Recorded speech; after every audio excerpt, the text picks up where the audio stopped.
Test 1, 2. Test. Am I sounding okay? Okay, thank you.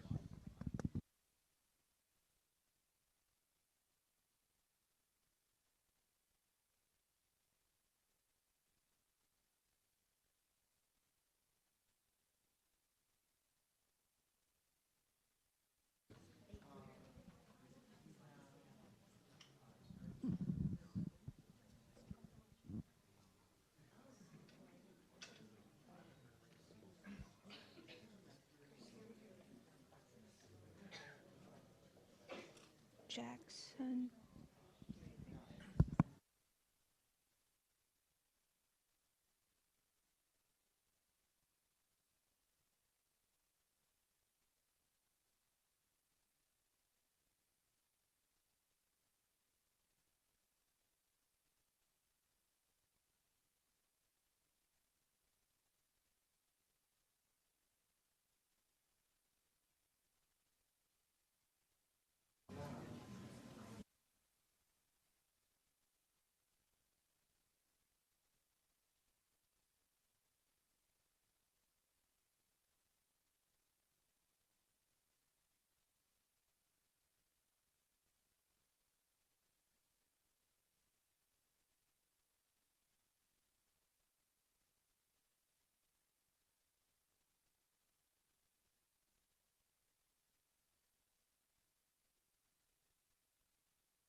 All right.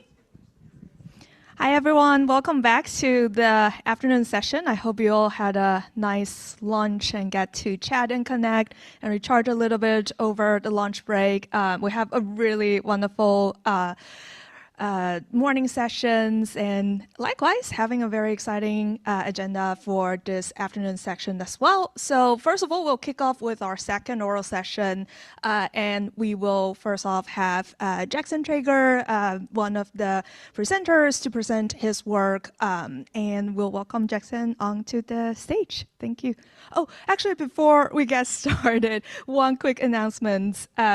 For people, can everyone please just quickly check your phone, your computer, make sure you're in quiet mode, make sure you mute whatever sound effect you have.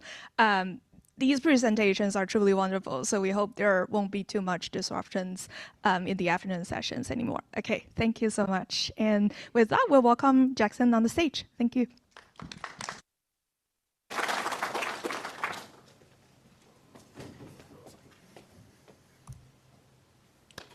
Good afternoon, y'all. Thanks for coming after lunch. Big fan of ShowCAIS. It's my second year here. I think the research is really awesome. I'm like, oh, I want to do research like this. Then I'm like, oh, I am here. I do research like this. This is a cool spot. So this is the project that Shri alluded to earlier on in the talk, which is how do we inform AI to analyze police footage while bringing in community perspectives.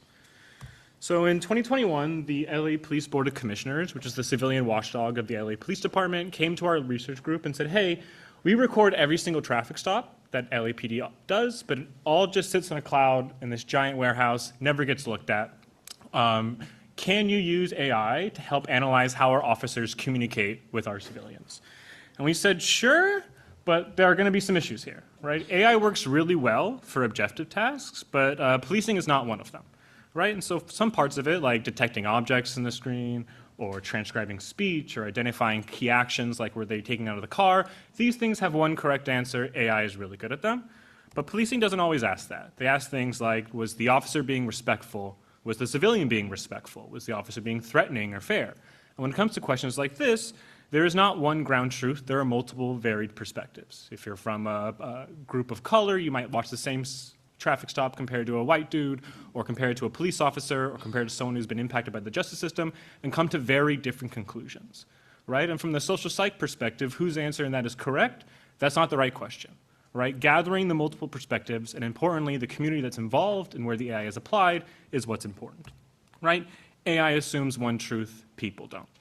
So how did we do this? The first thing we did was gather a huge team, right? And so both with the community partnerships, we gathered people from all over the spectrum on this. So we have the LA Police Board of Commissioners, the LAPD Office of Constitutional Policing, kind of these pro-police groups that are trying to improve policing. We also have things like Homeboys Industry, which help people who are formerly incarcerated enter the workforce again. And we have things like the Lewis Registry for Police Misconduct or Social Innovation of Equity Research, more of these counter-policing narratives. The actual academic side of this is computer scientists, political scientists, public policy people, a bunch of universities, a bunch of professors. I always say if you're aiming for diversity in your research team, but everyone is kind of nodding along in agreement in all your research meetings, like you don't have diversity in your research team, right? Then we had some major goals here. We obviously wanted to increase police transparency and accountability. They're all wearing cameras. Let's actually see what's going on, keep the police accountable. Obviously, in Los Angeles, we wanted to investigate bias in police communications. Most importantly for this talk, we wanted to develop these multi-perspective, community-informed, multimodal models to analyze police footage and capture different communities' perspectives and how they would view the same stop. And as academics, not a private company trying to sell this product, we want to develop open source tools so others can build off our work, test our work, make this process better. So this has been a huge project. We've been at this for almost 5 years, and it will be a long phase from now. So we had multiple, at first we looked at the phase of like stakeholder defined metrics. How do different communities across Los Angeles view quote unquote good communication? How do we then annotate 2,000 videos, build these multimodal models, then use those models to analyze even more stops, look for causes of good communication, and then release the tools? We're so far in this like roughly phase 4 stage, where we did the hard part of gathering community perspectives, annotating 2,000 videos, building these models, and now we're using these models to help understand how do different communities look at the same stop, how do we use that to help with police transparency. So when people think of bias in AI models, which is kind of where the community informed part comes from, people often think about after the models are built, right? You have these models, you put them up against a benchmark, you notice that these models are biased, and then you do kind of like post-hoc, how do we weight the model differently to gather different perspectives? But we had an opportunity here to build an AI model from the ground up, and when you build an AI model from the ground up, bias comes into the process way more than just post, right? And so you have during annotation, before annotations, after annotations, bias will creep into this. How do we gather the community-informed perspective for all of these parts? So before we even start, as I alluded to before, you need researcher perspective diversity, right? Whether you have police reformers or police abolitionists, they care about different questions. They care about different measurements. They care about different perspectives. How do we gather this top-down research diversity? And of course, we care about the stakeholders. So not just researchers care about how body cams work. Officers care about how body cams work. Los Angeles residents, different Los Angeles residents care about how body cam works. What perspectives do they care about? What measures do they care about? How do they want us to measure this? But also the data we have. Okay, we asked LAPD for videos. Which videos, right? A traffic stop in Venice is very different than a traffic stop in South LA, is very different than a traffic stop in the Valley. A traffic stop at night is very different than a traffic stop during the day. So we try to diversify our training data to get differences in neighborhood, differences in time. We also wanted to see how stops escalate and de-escalate, and most stops are really boring. So we had to oversample things like searches, right? We needed to see some kind of aspect in which some communication leads to escalation, some leads to de-escalation. And then we had to diversify our annotator pool. So instead of just doing kind of like a shallow diversification where we pick like one demographic variable and say like, hey, we diversified, we actually wanted a diversity based on the variation in how they view police stops. So we used our large N surveys and said, how do people actually differ while watching the same stop? And we came to conclusion by things like race, so people of color versus non-people of color can watch the same exact stop and come to a very different conclusion of how the officer is behaving. Age was a big determinant too, so whether you're 55 or plus, or 18 to 35, have a very different conclusion of how a stop goes. And of course, experience with police, so whether you are police affiliated or not. And then lastly, we had to take all these perspectives and put them into a manual that actually taught our annotators what to look for, how to look for it, while conserving their perspectives. During the annotation process, we had to train our annotators, so we're not just giving people like definitions and telling them to go into a room and give us our annotations back, right? We had to get these unified concepts of what fairness is while preserving the perspectives from the very different groups. During the process, we had a huge amount of stuff to do. We had transcription correction. Actually, for AI in society, this is a good lesson here. We did not even anticipate this part. We thought our ASRs would be really good. We'd get our transcripts like that, just like off YouTube, and we'd run our analysis. Turns out those stuff is really good for YouTube videos, not so good with a camera that's on the side of a freeway while radio dispatch is going off and people are arguing over each other. We spent a year just correcting transcripts. We had people identify who's in the video. We actually separated the phase where people identified who's in the video and then rated their respect, because we're not asking people, hey, think about the race of the officer. Now, how respectful was he? You're going to get biased by putting those two things in the same part, basic anchoring effects. We separated those stages in the annotation process. And we also did what's called annotated in the loop, which is we didn't just give these people the instructions and tell them to come back with us. These are very difficult subjective things. We want a quality assessment. We want to refine our technique. And also traumatic exposure monitoring, right? They're not just watching cat videos online, right? They're watching police videos a lot of time. These are humans watching these things. We don't want that nightmare of the content moderation room where people are being tortured and stuff like that. We have clinical psychologists making sure annotators are actually treated like humans. And then afterwards, this is where a lot of the stuff that you're familiar with comes in, which is we look at things like annotator disagreement. We have 3 people watch a video. They come from 3 different backgrounds, and they disagree. Instead of using that as kind of noise or a mistake, we use that as a signal, saying, oh, different perspectives come to different conclusions. Let's measure those. And of course, another part of this is like we don't own this research. We want everyone else in this room to continue to critique it, use it, do it the same way. So everything is open source, accessible UX, UI. We could talk about that later if you have questions. What did we measure? A lot. Something like 73 actions taken by an officer, 46 actions by a driver, emotions over time, respect, formality, empathy, warmth of the officer and the civilian, something along 13,000 annotation hours, 1,000 stops, 43 different annotators from former officers, formerly incarcerated individuals, varying by age, race, and neighborhoods. We built this custom annotation platform because we had concerns about privacy, security. We built in our AI tools into it.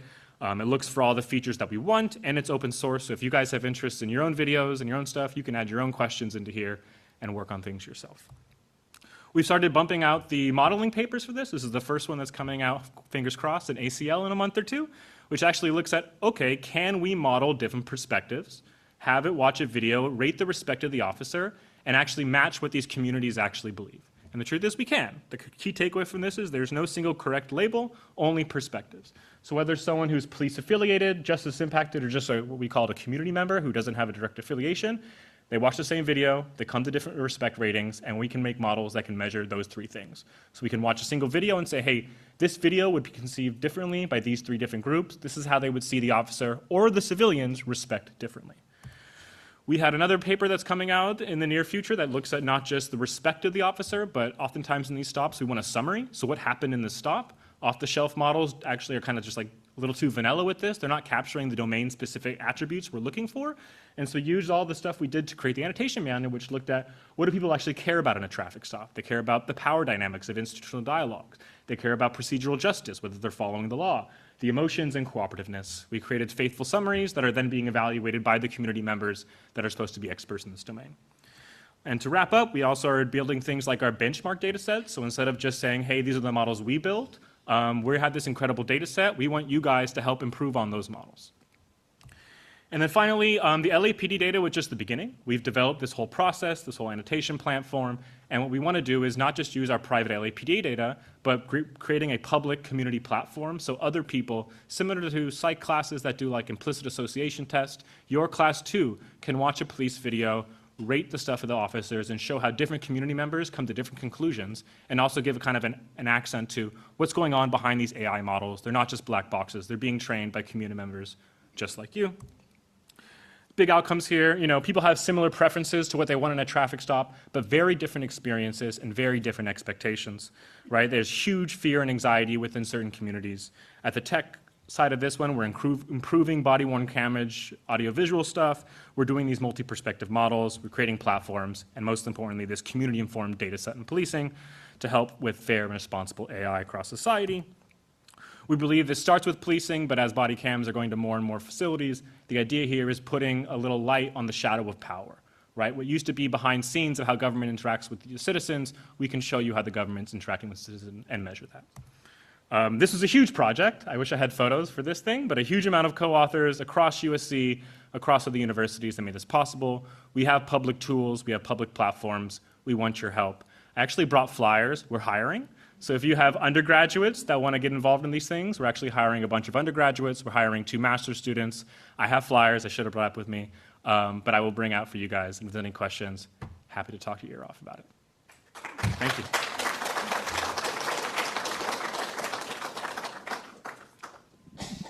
Thank you. Next up, we have Faith Baca. She'll be talking about biases and fairness in large language models. And as similar to what we did in the morning session, we'll keep all the questions toward the end. All right, take it away. Hello, everyone. My name is Faith Baca. I'm a first-year PhD student in the Humans Lab here at USC. And today I'll be talking about our paper called No Free Lunch in Language Model Bias Mitigation, Targeted Bias Reduction Can Exacerbate Unmitigated LLM Biases. So as motivation for this paper, I want us all to think a bit about the spaces and contexts in which we see and use LLMs. So as CS PhD students, we might be used to using LLMs for things like debugging code or synthesizing documents, but they actually have a wide range of applications in everything from healthcare to hiring practices. And because they're trained on such large amounts of data, they can actually inherit problematic and harmful social biases in these data. So it's really important to consider fairness and equity as we continue to develop and expand LLMs. So there are some existing techniques to debias LLMs, but they tend to be pretty narrow in scope. And what that means is these techniques are focused on reducing one type of bias, for example, making a model less racist or less biased against people of a certain religion. But these techniques often don't evaluate, papers that introduce these techniques don't evaluate what happens to the other dimensions that are untargeted. So, for example, if we seek to make a model less racist, what happens to the model's perception of people with disabilities? Does it become more or less biased? There are also other qualities of the model, things like overall utility and coherence, performance on downstream tasks that are not usually tested. And then we have this really big piece of intersectionality, which says that bias overlaps and interacts with other types of bias, meaning that removing a certain type of bias from a model might be a bit more complex than we might think. And then the last bit of motivation is this idea called the butterfly effect in AI, brought forward by our very own Dr. Emilio Ferrara in 2023, which says that if we make small changes in data or the design of a model, this can have sort of a ripple effect elsewhere, and this can actually lead to biased or unfair behavior in AI systems. You might be wondering about the title of the paper. So No Free Lunch actually comes out of a 1997 paper from 2 optimization scientists. And their theory for no free lunch says that algorithms may do super well on a certain class of problems, but there will always be another set of problems for which they perform poorly. So we're not going to be talking about optimization today, but this does give us a very useful theoretical lens to analyze holistically how we look at debiasing. So our goal is to create a comprehensive framework for testing debiasing across many techniques, and any models. And an example guiding question, just to have a concrete idea of what we're asking here, is if we make a model less racist, does it become more or less sexist? And you can replace those words with other similar words. So again, our approach, we're beginning with a pre-trained LLM, which has biases that are entangled. And then we're going to apply an intervention that focuses on one specific social dimension, so something like making the model less sexist, for example. What makes our approach different is that we're then going to evaluate across all of the dimensions and see what happens. So we're not just looking at whether the technique was successful in reducing gender bias, we're also going to see if it changed racial bias and other types of bias. And then we'll look at the results. So we looked at 10 models across 7 different families, and they ranged in size from 1.3 to 7 billion parameters. And in terms of the techniques we used, the first is called logit steering. Logit steering basically removes the bias-related part of the model's thought process right before it makes predictions. So if you've ever driven in a car with corrective steering, this is kind of like that. So right before, as you're veering off into the wrong lane, the car kind of jumps in and makes sure you don't do that. We also have something called activation patching, which is similar to logit steering, except it's applied throughout the model instead of just right before predictions are made. So this is kind of like autopilot. So it's constantly monitoring the behavior in this analogy of a car and making sure you don't veer off course. We also have something called prompt debiasing, which is just explicitly telling a model not to be biased. So if you've ever been writing like a strongly worded text or email and you have that friend that looks over your shoulder and says, you might want to change the wording a little bit there, that's prompt debiasing. So last but not least, we have bias edit, which involves training lightweight editor networks to modify a few of the parameters of the model. So we can think of this kind of like brain surgery. We're training little robots to go in and modify the model's thought process just a little bit. And for our benchmark, we were working with the stereo set benchmark, which encompasses 4 different social dimensions: race, gender, religion, and profession.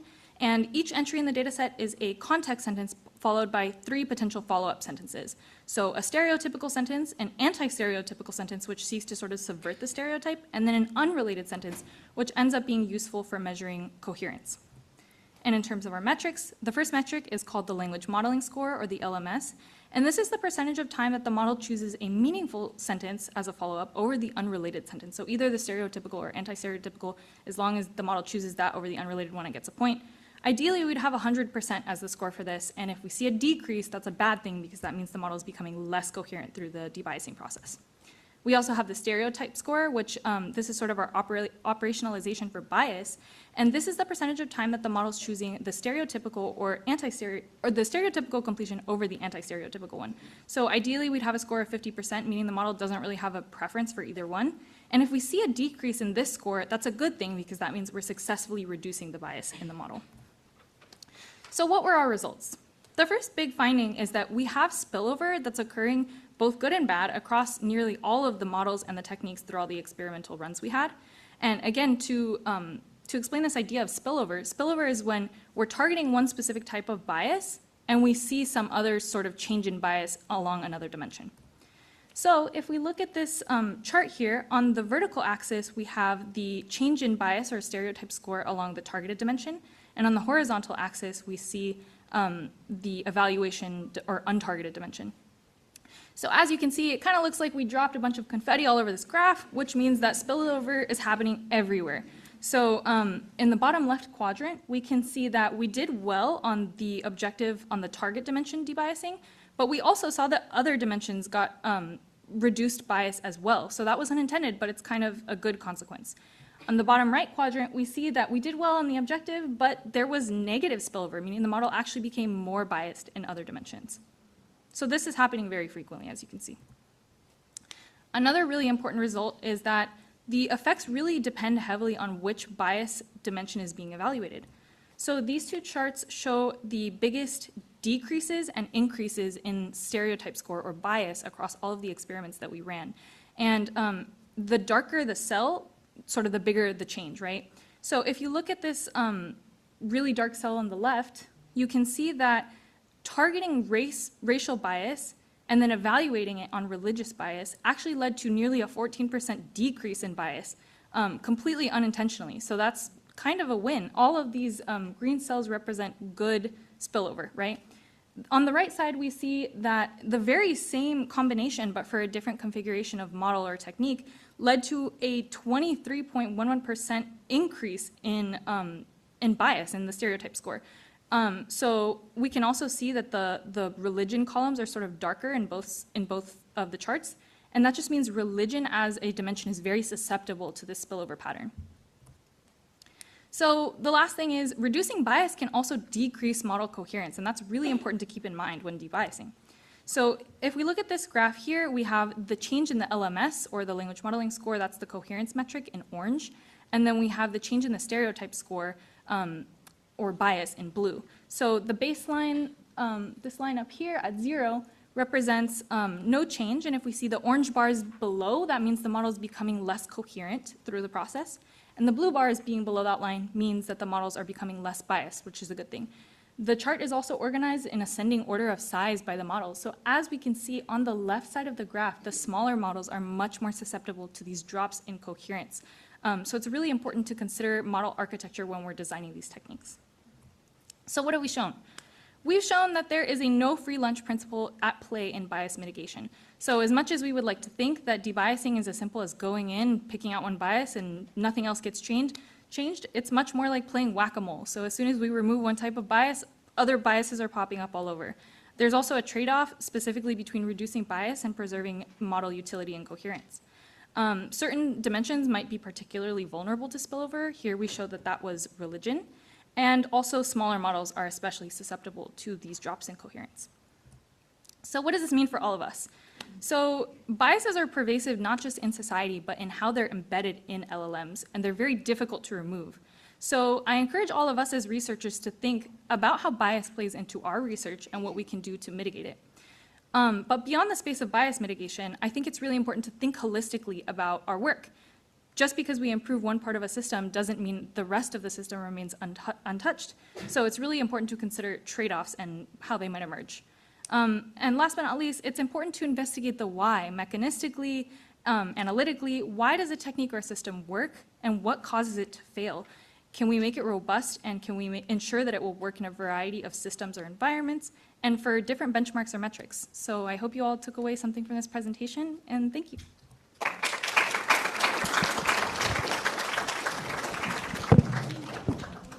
Thank you, Faith. That was an amazing presentation.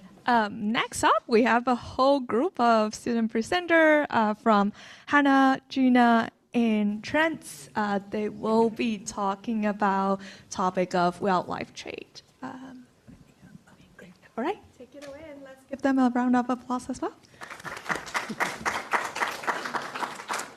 Good afternoon, everyone. My name is Hannah Murray, and I am a third-year PhD candidate here at the Center for AI and Society. And I'm joined here today by two undergraduate researchers, Trent and Jeena. And we're going to be talking about how we're using AI to uncover new insights into the illicit wildlife trade. So the illicit wildlife trade is a billion-dollar industry, and it's one of the leading causes of biodiversity loss. And within this trade, airports play a large role in perpetuating it. The problem is that a lot of the existing approaches to quantifying the scale or impact of the trade happening at airports rely purely on reported data. So this leads to very reactive interdiction policies. So our goal was to see if we could use AI to predict where these undetected hotspots of illegal wildlife trade are at airports.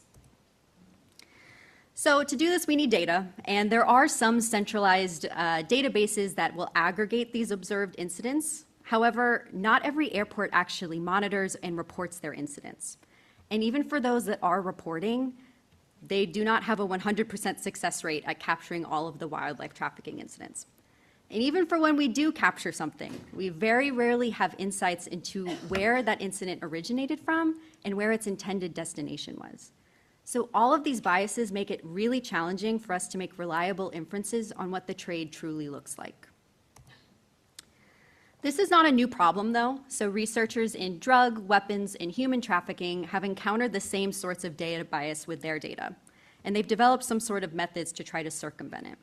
The first method is using centrality analysis, which basically will identify the highly influential actors within the network. And the second method we've started to see is with machine learning modeling, where they use feature importance analysis to uncover features that impact a given node's involvement in the illicit network. This had not been applied to the wildlife trade at the time, so we were inspired by this and wanted to adopt these approaches to answer two open questions in wildlife trafficking, which is, where are these unobserved hotspots? And the second question being, what are the key features that make an airport more likely to be implicated?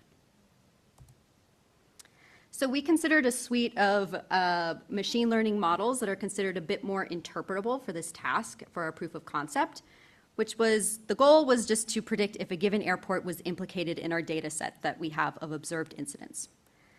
And within this model, we considered just over 40 features from categories that in existing literature have documented are highly correlated with the amount of wildlife trafficking occurring at airports.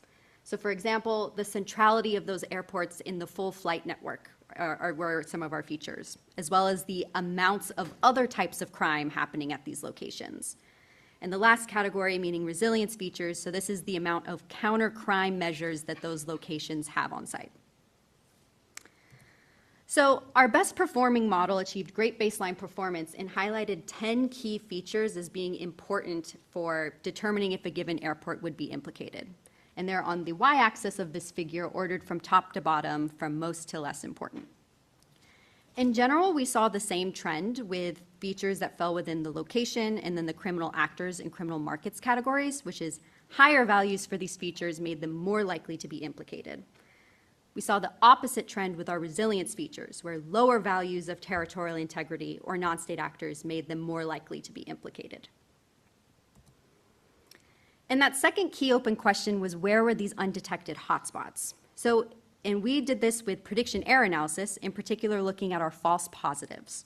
So in usual machine learning modeling, these are things that you want to minimize, but in our case, they can actually give pretty useful signal. So in total, we had just over 300 airports that fell within this category of no observed detections, but our model predicted them to actually be involved in some capacity. And what we found by doing a manual search of these airports is that in a lot of cases, there actually were unofficial records, whether it's through news articles or news streams, of wildlife trafficking happening at these locations, which legitimizes that our approach can identify these key points without any of this official reporting. So I've talked a bit about our physical supply chain work, but there's an ever-growing part of the illegal wildlife trade, which is what's happening online. So especially since the pandemic, wildlife traffickers have been using e-commerce sites and social media platforms to sell their products. But it can be quite challenging to identify this because they use covert strategies like keywords, euphemisms, or emojis to cover up their actions. And for example, so a lot of the work we do here at CAIS is with pangolins, which are the most trafficked species on the planet. And some common keywords that we see with this species are anteater and hedgehog. So we wanted to see if LLMs had any sort of background knowledge into this.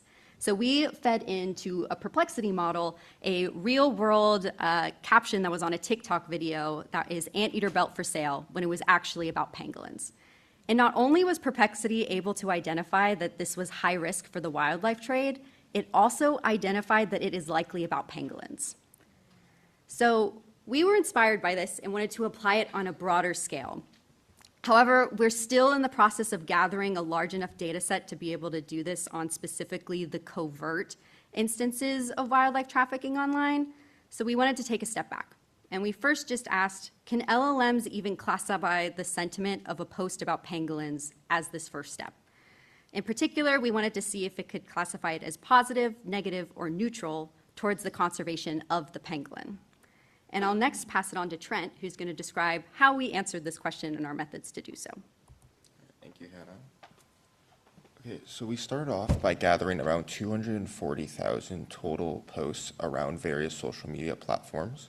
From there, we translated all non-English posts to English, and then we created a representative subset of around 1,500 posts total.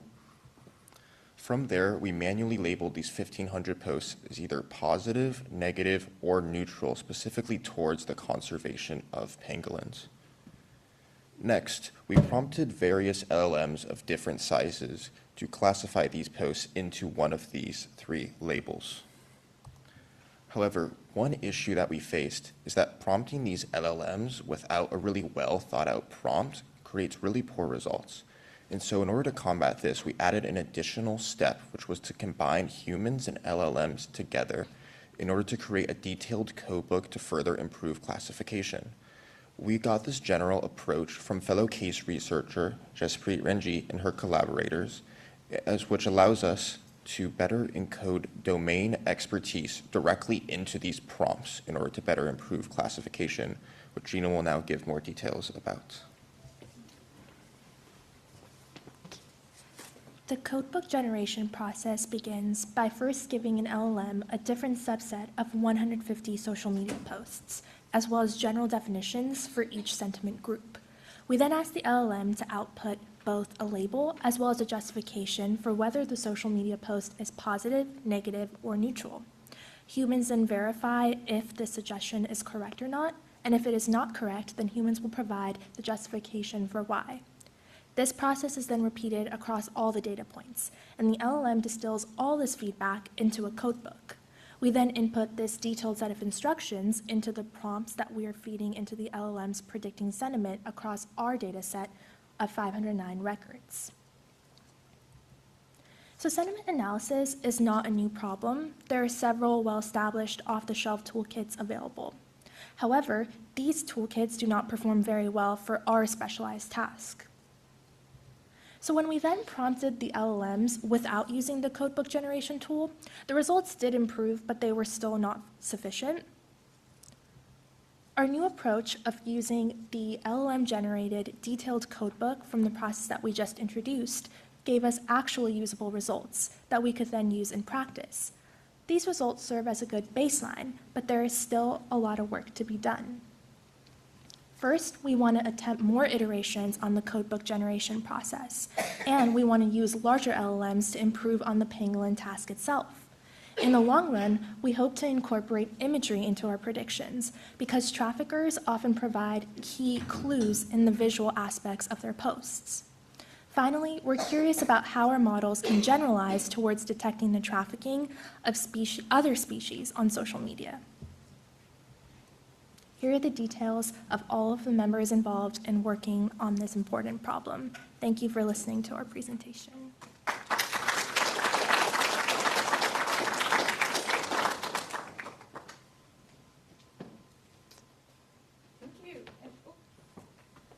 Thank you, and thank you all.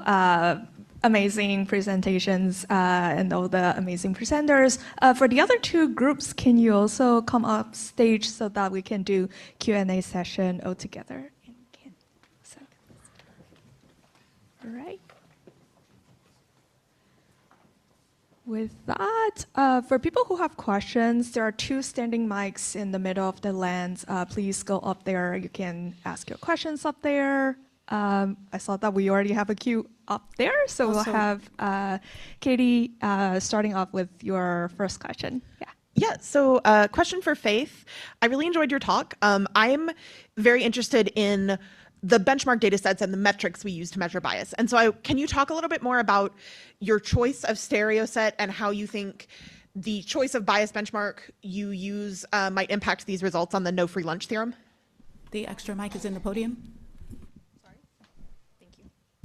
Great question. So there was actually kind of an extensive process for picking the benchmarks. We went back and forth on what we wanted to use.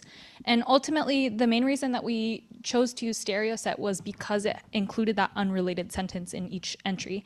And so we were really interested in investigating not just the success of debiasing, but also how that affects coherence in the model. So that was something that other data sets didn't have. There have been some validity concerns raised about stereo set data, so hopefully in the future we can build more robust benchmarks and sort of to repeat the study or do further studies. But yeah, so that was the main reason. Okay, yeah, thank you so much for talking about that. Great talk. Next up, we have Swapa. Yeah, hi everyone. Thanks for the great presentations. I have a question that touches on both Jackson's and Faith's talks. So you both addressed bias mitigation, but from diametrically opposite ways. In Jackson's presentation, it was about how you go about collecting these resources by diversifying voices involved in the data collection, whereas in Faith's talk, you're talking about post-hoc bias mitigation. So I just wanted to open up a conversation between maybe both of you to, argue for which approach might be, do you need both approaches? Is it a competition? Or is one approach more superior than the other? So I'd like to hear from both of you. Yeah, so sorry if this isn't the answer you're looking for, but I don't think I can pick one. If I had to pick one, it might be your approach, because I think that we wouldn't have to debias models if they were trained on data that were more fair. But at the end of the day, these are both super important approaches, and considering holistically at each step of the process where bias might infiltrate the model and how it can emerge is super important. So I think that that's a very big ethical consideration, and it affects everyone. LLMs are becoming a huge part of daily life for many people. So I think both are very, very important. I agree. I think it's just the context you're in. So we were really gifted that we were able to build our model from the ground up with 5 to 6 years of funding to be able to do this. And it's also a different domain. So we were looking at things like fairness of an officer or fairness of a civilian, which the multi-perspective makes sense. You don't want to there is no one ground truth. For something like hate, it's less straightforward that there's multiple perspectives on how it could be. While that is true, it's a better use case, I would say, for this post hoc debiasing. Let's lower the stereotype threats. So yeah, I mean, I would also like my idea here, like 5 to 6 years of funding and building an AI model from the ground up is a huge gift, and I'm very grateful for that. But we're definitely going to be using post hoc techniques even on our data. So it's not a if-then kind of situation. It's just like, we need you. The intersectional work is like important. We'll be building off of our data set in the same way. But if you guys have the opportunity, and if I was talking to the AI companies now, if they had the opportunity, bias mitigation and community perspective is much more than just post hoc in the beginning. Yeah, thank you. All right, then next up we have Jasper. Yeah, my question's for Jackson. Really cool talk. So you have video data and transcript data. Curious how the different modalities complement each other. Do you see that a lot of the transcripts are also capturing things like emotion? Are you able to discern that from the transcripts, like how essential are the videos and vice versa? So we're at the very beginning of our modeling technique, which we're mostly just using the transcripts. There's two ways to look at this. One, I just heard a talk from like the private companies that are doing this, like Axon, and they're only doing transcripts because at a huge scale, like doing all of the police videos in the United States, it wasn't even entertainable to them to do a multimodal model. It's way too much data processing. It's like years in the future they can do it. So they're only focusing on transcripts. For our domain of only like 30,000 videos, it's much more realistic. We expect it. We haven't done it yet, but the things we're expecting for are things like facial expression, eye contact, how aggressively the officer is approaching the car, things like that we should be able to see. But a lot is being able to see from the transcripts. So it's this debate of like, we know the data's there, we have the data, so when you have the multimodal data, you better use it.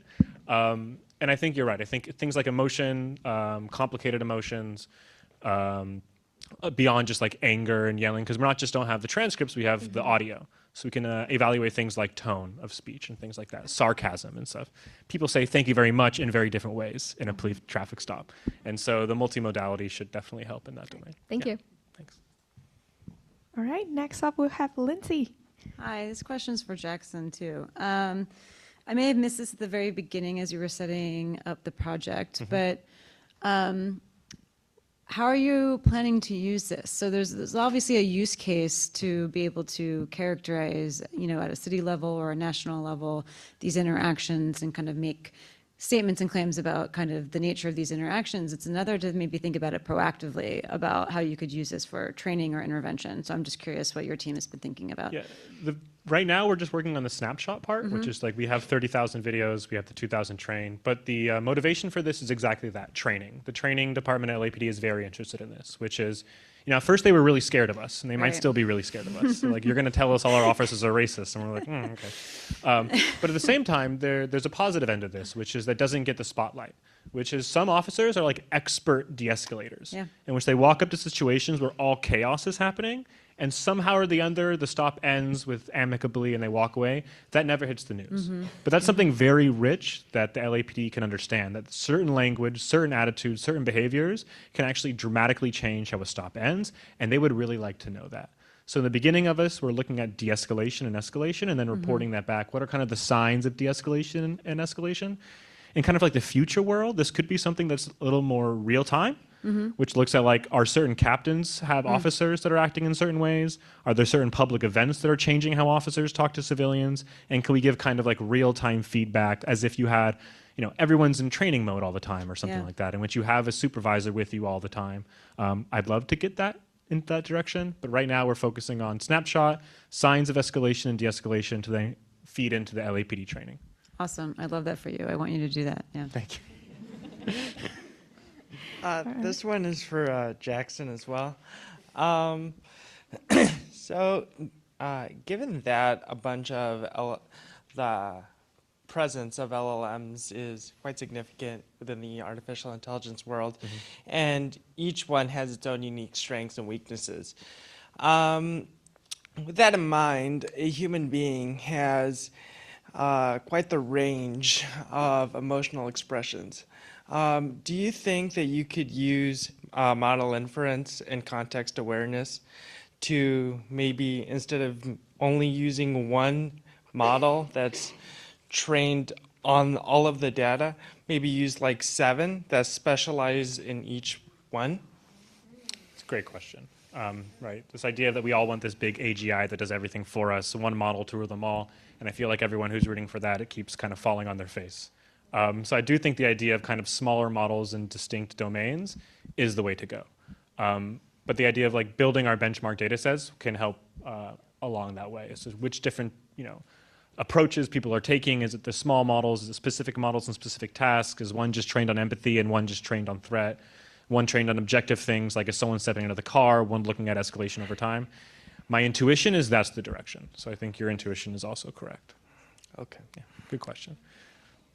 Thank you. I know we have another question, but unfortunately we need to move on to the next session. I hope you save your question and then come talk to our amazing presenters during break. With that, let's please all give our presenters another round of applause. Good work. And next up, we have our keynotes for the afternoon session. We'll give, yeah.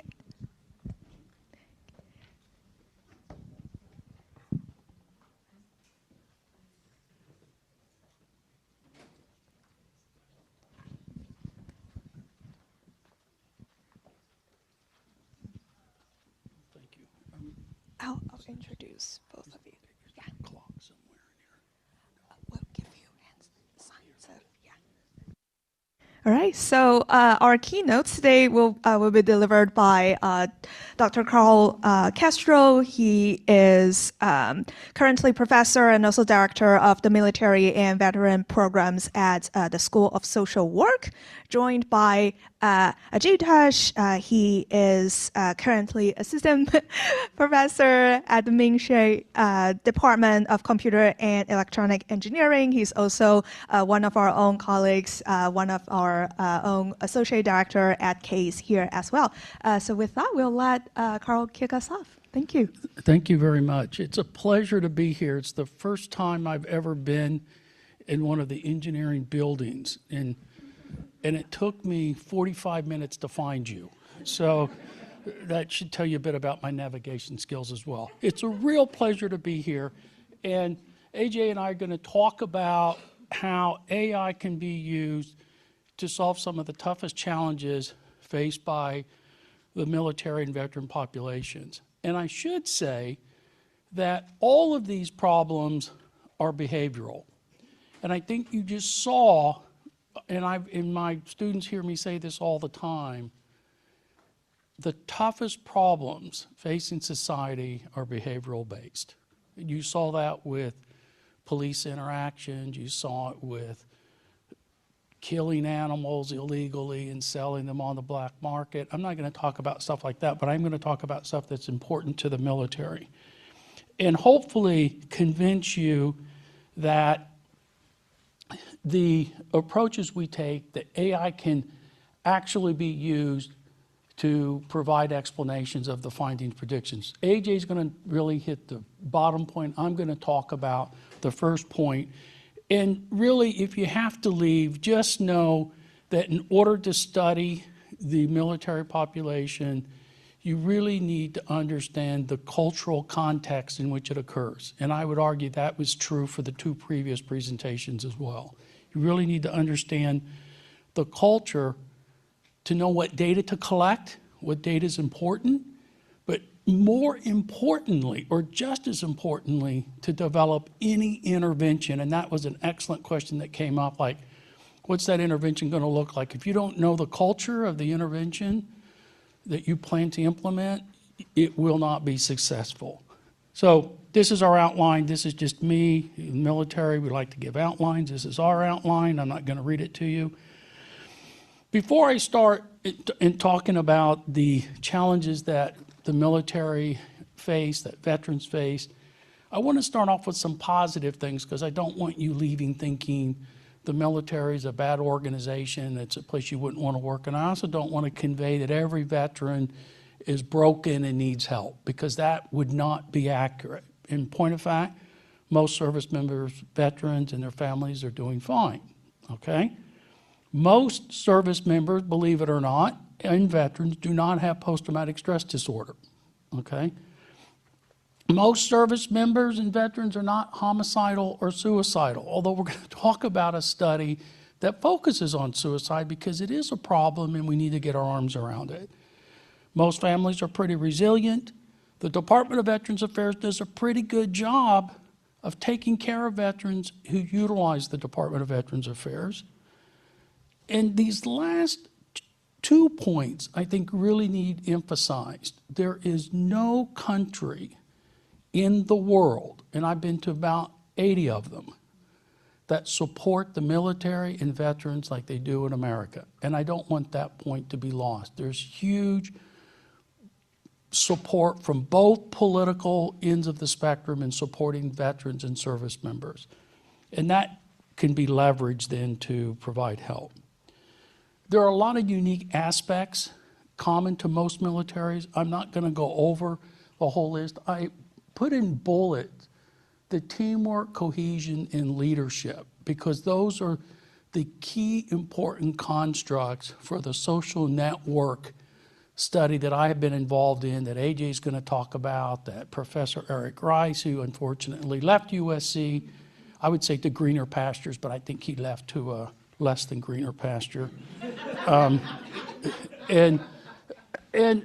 But this is important in terms of like where to focus our attention. And I've already kind of mentioned the one challenge we're going to focus on here today are military suicides.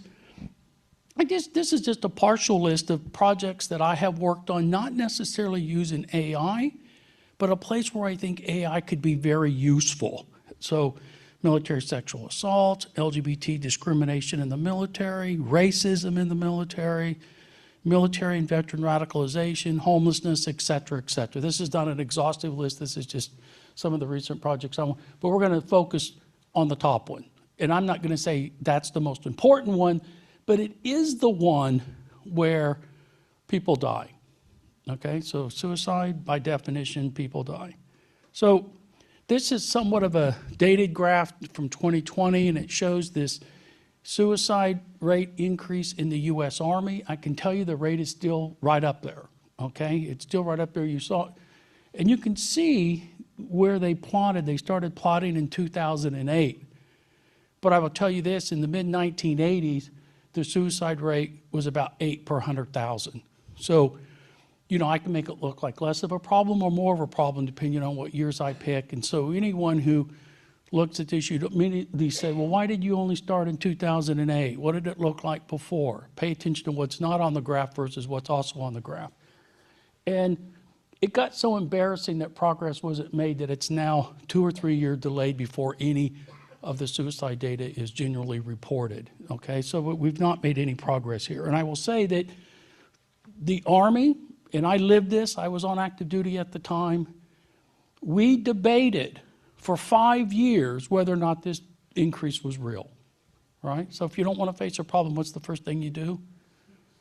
Deny the problem exists, right? Is it a problem? Well, it could just be natural variation anyway. For those of you who understand when people are resistant to change, that's one of the things they do. They deny that there's a problem, then, well, is it an increase? And then finally, at around 2017, 2018, the Army go, okay, I guess this increase is real. We need to do something. Oh, we need to do research. But we all know research takes what? Decades for a solution. So if you're waiting now to do research to solve a problem we have today, you're already 10 years too late. And this is where AI can help. It can help us get in front of the curve as opposed to responding to things that's already high up on the curve. So why is suicide so difficult to solve and get our arms around? So this is from the CDC. They tracked suicides for the country, and they identified all of these individual risk factors. And look at this list, right? And there are like 1,000 ways that you can get data points for each one of these, okay? So lots and lots of individual risk factors, and please do not confuse risk factors with causal factors. A lot of people do. A lot of people think, oh, a risk factor is causal. A risk factor is just another way of saying correlated, okay? It's just another way of saying it's correlated statistically. okay? But these are individual risk factors, but let's not stop there. We have relationship risk factors, we have community risk factors, we have societal risk factors. You get all of these variables. Well, which ones do we pay attention to? How do we know which ones to focus on? Well, I've kind of already biased it and said, well, you know, I think it's the relationship issues. So I'm kind of up here in the relationship one, all right? Social isolation, conflicts, bullying, these kinds of things is what we should focus on. And that's a bias I have because what? I'm a social worker. And for social workers, relationships are fundamental to our well-being. Your relationship with who you are, your relationship to your partner, your husband, your wife, your girlfriend, your boyfriend, your family, your co-workers, your supervisor, your community, all these relationships are important, okay? So that's a bias I have, right? For those of you who know, you've all the engineers, how many social workers do I have in the room? All right, strength, there we go. 3 or 4, all right, somebody late. Okay, I guess I'll say I'm one too. Little embarrassed. All right, how many psychologists? Okay, here we go. All right, how many engineers? Computer scientists, all right? So how many of the engineers have heard of Maslow's hierarchy? Okay, all of you. Okay, so I've got this mythical paper that I keep threatening every other year that I'm going to write that I never have. And the name of that paper is called Maslow's Error.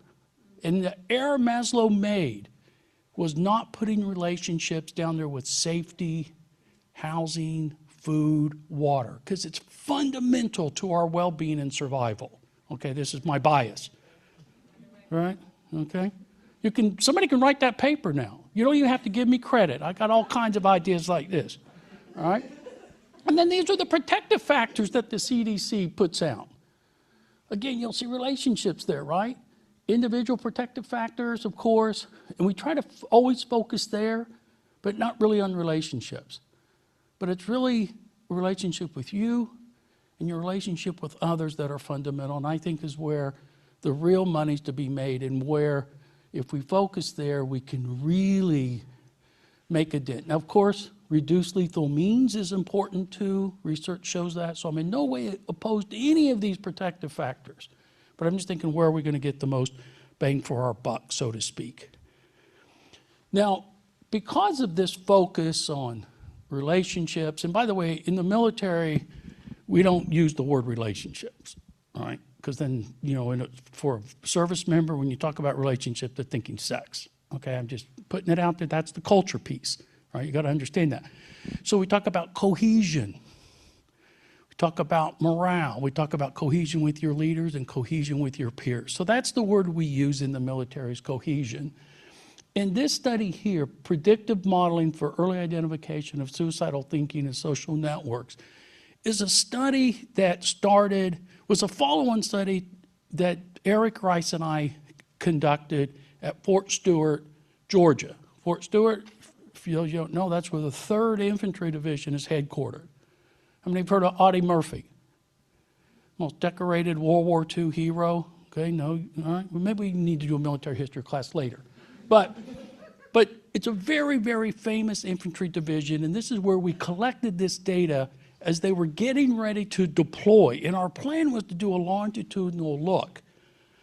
But like all studies, what happened? Pandemic. Okay, so they still deployed, but it changed the whole dynamics of the relationship because they were deployed longer than they thought. They weren't getting the contact with their families, etc.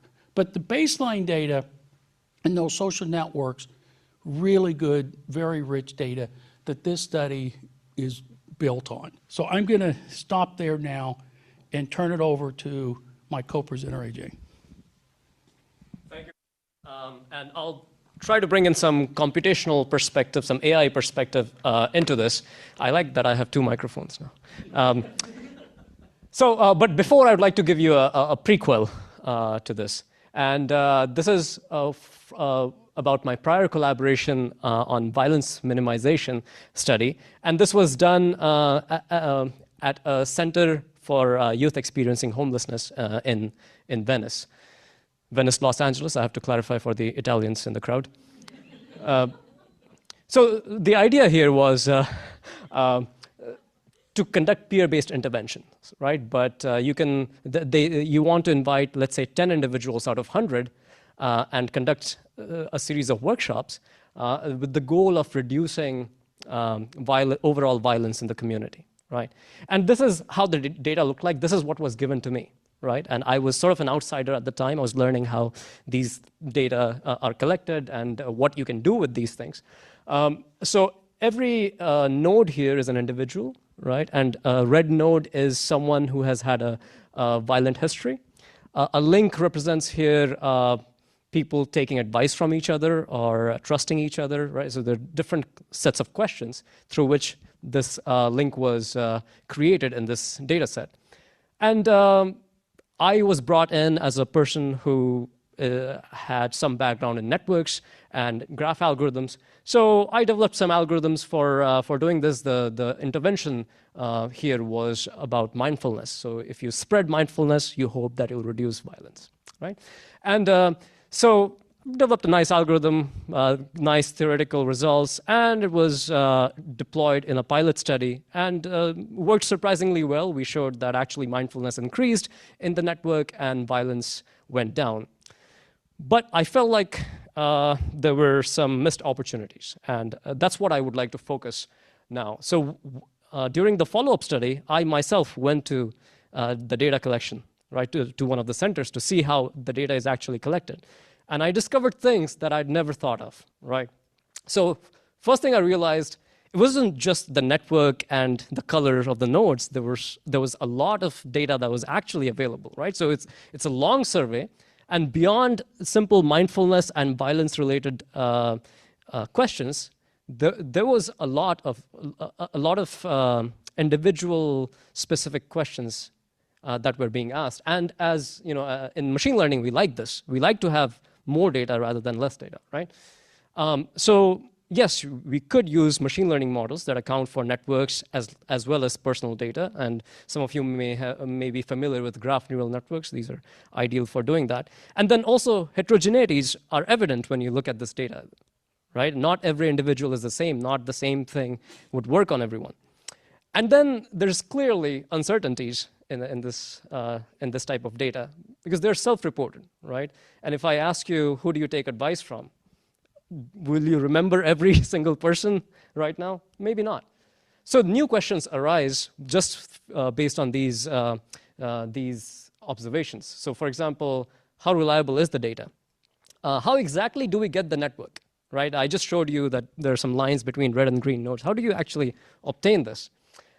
And then not just stopping at some algorithms, but could we have helped increase the understanding of the underlying phenomenon, and could we help shape the intervention somehow, right? So these are the questions that we wish to answer in this project, and hopefully build on that. So when I was given this military data set, those are the first questions I asked, right? And so on the right-hand side, you can see this is just my categorization, me plus AI categorization of hundreds of questions that were available there, right?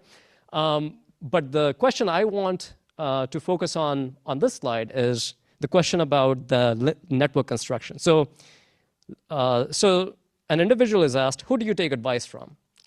Okay, so let's say John says, oh, I take advice from Sarah. Turns out there are two Sarahs in the network. How do you know which Sarah is John talking about? Right, so that's one. Let's call it pair disambiguation. And then you ask John, who do you take advice from? John says Sarah. But there are probably thousands of Sarahs in the world, right? How do you know if this person is, if John is talking about the Sarah that you actually have in your network, in your study? So it turns out, and again, this is all me discovering things about how data is collected. Turns out there are human coders who look at all this network data that is collected, or these surveys data, and then they make a subjective decision. Maybe there are 3 coders, and they try to come to an agreement to say, okay, yes, it's actually this Sarah and not that Sarah, right? But it also takes a lot of human effort and time to do this. So then we thought, well, this is something that perhaps machine learning can help with, right? So then we built a model using graph neural networks that looks at different attributes, looks at current structure, and then figures out which links should exist, how to do this disambiguation. And what we show in this work is that we achieve human-level disambiguation. So when the human coders were 100% confident that this is the Sarah, not the other Sarah, the algorithm also reached the same conclusion, right? But not just that, we also showed that once you resolve these ambiguities, you actually improve your predictive power, right? So the ultimate task was to predict the suicide risk, right? And we show that not just fancy algorithms, but very simple algorithms also, like decision trees, you can also improve if you have better data. I mean, it seems obvious in hindsight, but there's a way to do it. So that's one. But, okay, so improving prediction is nice, but what else can we do? Explanations would be nice, right? Because we're using these black box models. But explanations would be nice because they build trust in the models. And they can also be used to generate hypotheses that improves the science, right? So the model might not be perfect, but if I'm able to explain why the model makes certain decisions, an expert, a domain expert, a social scientist, a social work person can look at it and say, yeah, that makes sense, that doesn't make sense, right? So that can be used as a hypothesis generator. So, but the thing is, in natural and social sciences, we are very hypothesis driven. But on the other hand, there's some sort of bias of choosing very simple hypotheses. Because as humans, we can easily identify simple patterns. Complex patterns are hard to identify. So generally, hypothesis might look like, if X happens, then there's low suicide risk, right? But reality could be slightly more complex than that, right? So population is heterogeneous, outcomes are context dependent. So it could be that for one person, you might need XYZ conditions to happen for low suicide risk, right? And that's where I would like to bring in a special type of explanations that we call counterfactual explanations. So what that means is, for a person predicted as high risk, if we change XYZ, the model would have said low risk. But if this happens, then we can also think about, if XYZ are factors that we can control, then we can somehow influence, then we have an intervention. We have a path to an intervention, right? So counterfactuals can help come up with potential interventions. So if you look at every individual's prediction, if the model says this is high risk, this is low risk, and try to explain each of them, then you'll have what I might call an individual level hypothesis, okay? But then what we would like to do is go to a population level hypothesis. So you might not have resources to design person-specific intervention for every single person, right? But maybe you can have 2 or 3 sets of interventions that you apply on the entire population and hope to achieve better outcomes, right? So we need to find a small set of contextual interventions instead of a single intervention that covers a large population. Right, so it might be that individual level hypotheses are, for person A, X1, X2, X3 leads to low suicide risk. For person B, it's different, right? But maybe if we can do both of them, then we cover 90% of the population, right? So as an example, one intervention could be long-term military commitment among those who have siblings, like a very contextual intervention. And the other could be that if you foster stable relationships, and now I know not to use the word in incorrect context, but unit cohesion, right? Those could improve the outcomes. So we show some math behind this as well, and show some theoretical guarantees that this indeed actually works. And we'll talk more about it. But how do you get individual level explanations? So this is from an existing work, and there's a lot of math behind this, right? Now, my question is, can someone please explain this explanation, right? I mean, we're trying to build explanations to cross bridges across disciplines, right? If your method of explaining a model is itself very complicated, I don't see how we are going to build those bridges, right? So what I believe is we need simple algorithms that can help you explain models. right? So this is a very simple, greedy way of explaining a model, right? Using counterfactuals. So let's say we start at a individual who has who is predicted as a high risk, and then you try to find that variable, flipping which causes maximum drop in risk, right? So that's, let's say, increase friends' mindfulness. That's just as an example, right? That gives you the maximum drop, but you're still not below the risk threshold. So then you find a second feature that you could flip to add on to that. And turns out, okay, let's say that's, along with that, if you increase long-term military commitment, if you foster that kind of idea, then you will drop to the below the risk threshold, and you will stop there. And you'll say, okay, this is an intervention that I could apply on this individual, right? And again, we show that if certain properties are satisfied about your model, and it happens to be true empirically, then we show that this actually has some theoretical guarantees, some mathematical guarantees that this works, and it's not just simply a good heuristic. All right, so I'll stop here with some key takeaways. First thing, improving data itself improves predictors often, right? Also, as a byproduct, reduces human effort. What else we have done? We've talked about explainable explanations, which we can use to go from individual level hypothesis to population level hypothesis, which we could potentially use for developing interventions when we are working across disciplines, right? And then we can use modern tools to improve what we have done so far, right? So these algorithms might give you output that is not really human readable, right? But you can use LLMs to convert those into a more human readable hypothesis, like what we have done here, which says interventions promoting long-term military commitment or fostering relationship stability will significantly reduce suicide risk among high-risk personnel. Now, again, this might not be true, but this is an example that can come out, and an expert can look at this and say, well, I can design a test for this, or I can design an intervention around this. More broadly, I would like to say communication is the key to a happy marriage.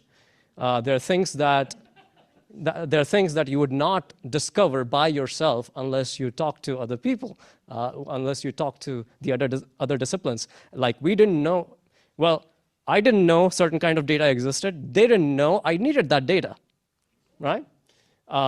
And then once you start getting there, then you discover data issues and how you can address those issues. And then you discover what kind of problems exist and how you can address those problems. And I'll stop here. Thank you very much.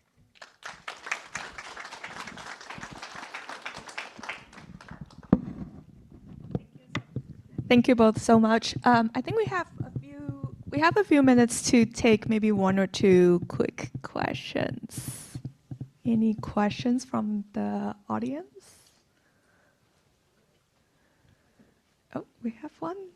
He was my student. Oh, okay. Hi, Professor. So, in the graph construction, it was really interesting to see the mindfulness network. Did you ever consider like the inclusion of weights of any kind to kind of portray more important relationships, like somebody taking, like, I don't know, advice from their wife versus like a distant relative? Yeah. And again, this is something that I didn't know there are different kinds of links until I looked into the survey data, right? And yeah, so that's not something we did in that work, but in this work, we're trying to look into more. So just for context, I only talked about suicide risk, but there's also a part of this work which is disclosure. So we're trying to figure out who would one disclose these ideas to, right? And there, what kind of link it is very important. Thank you. Anyone else? Last call for question. All right, if not, let's give our keynotes another round of applause. All right, and so now we will start our poster session number 2. Please engage with the poster presenters. The morning discussions was really great. I hope you'll find interesting and have interesting conversations with the presenters as well.